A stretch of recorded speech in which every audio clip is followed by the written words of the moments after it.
Eu fico observando essa passagem aqui de Zacarias, capítulo 12, versículo 10. Olha só o que diz. E derramarei sobre a família de Davi e sobre os habitantes de Jerusalém um espírito de ação de graças e de súplicas. Agora, veja só. Olharão para mim aquele a quem transpassaram e chorarão por ele, como quem chora a perda de um filho único, e lamentarão amargamente por ele, como quem lamenta a perda do filho mais velho. Isso aqui claro, lá em Zacarias, Deus está falando um pouco, vou tentar explicar para você da forma mais objetiva possível. Ele está dizendo assim, que aquelas pessoas que morreram, por exemplo, lembra de como Cristo foi crucificado? Quem crucificou Cristo foi o Estado junto com a religião.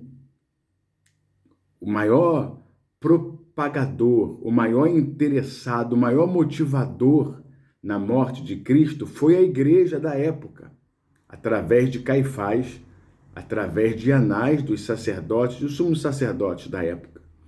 Foram eles que incentivaram, eles foram os maiores incentivadores da crucificação de Cristo.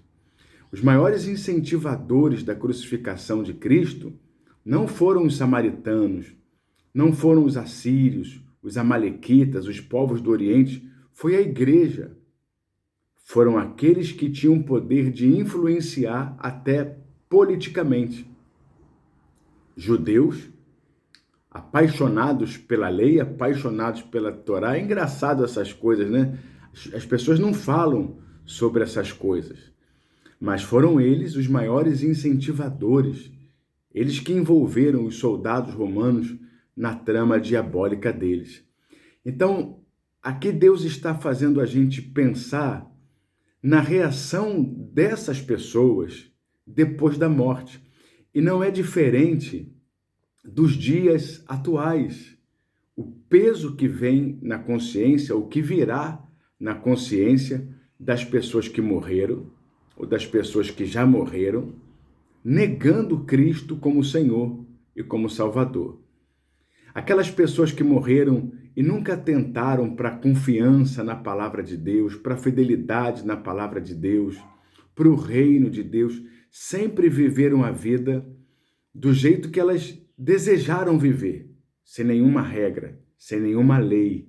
E quando elas morrem, é exatamente esse tipo de coisa que acontece aqui, porque elas começam a ver coisas fora desse plano. E uma das coisas que elas vão encontrar fora desse plano é Deus, como disse o apóstolo Paulo lá em 2 Coríntios, no capítulo 5, no versículo 10, que todos devemos comparecer diante de Deus. Aí vem o arrependimento. Aí a pessoa quer voltar. Você lembra da passagem do rico e do mendigo? Uma das primeiras coisas que o rico quis fazer foi querer voltar para poder explicar para os seus irmãos, para poder explicar para os seus familiares. Mas quando vem a morte, não se pode fazer mais nada. Agora, muito pior é você, obreiro, pastor, apóstolo, bispo, reverendo, sacerdote, padre. Você que tem conhecimento da palavra de Deus, mas você vive exatamente o contrário e de propósito. Você vive exatamente o contrário da palavra de Deus. Você ficou milionário usando a Bíblia e se aproveitando da boa-fé das pessoas. Você sempre quis viver sustentando suas vaidades e o seu ego, o seu egoísmo. Você nunca ouviu ninguém. Você é uma pessoa que você colocou a igreja acima de Deus.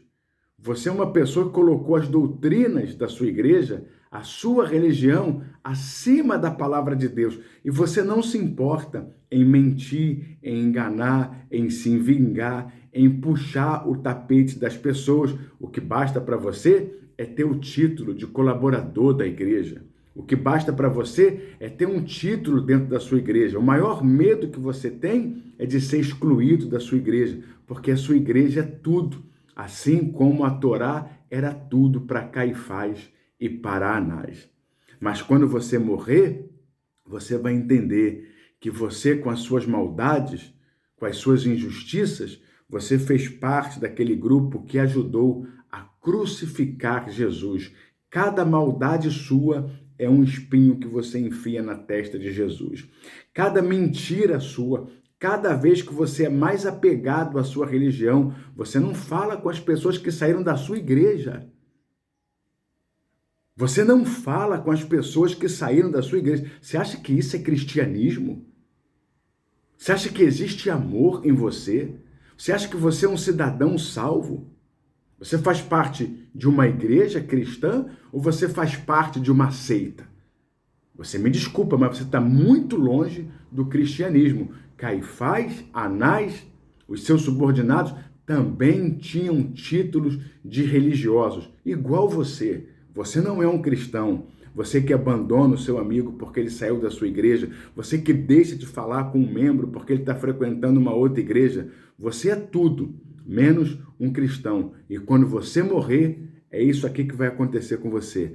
Você vai chorar e vai se arrepender amargamente, como se você estivesse perdendo um filho único. E ninguém poderá fazer nada por você. Isso que eu estou falando para você não é para te condenar, não é para te acusar, é para fazer você entender que existem coisas que elas estão acima da doutrina, como, por exemplo, o amor. Qual é o sentido de dizer que é um cristão se nós não temos amor? O amor é a coisa mais linda que existe.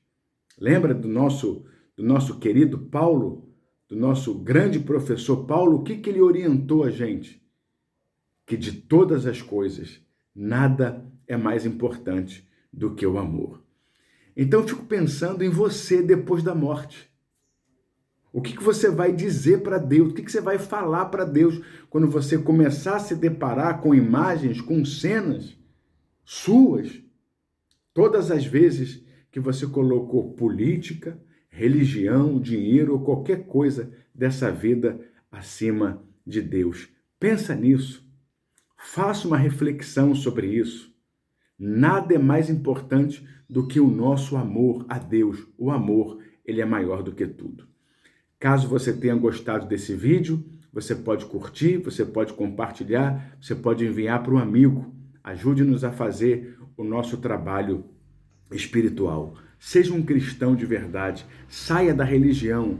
Fuja das doutrinas dos homens. Aprenda a amar a palavra de Deus. Deus abençoe vocês. Até o próximo vídeo.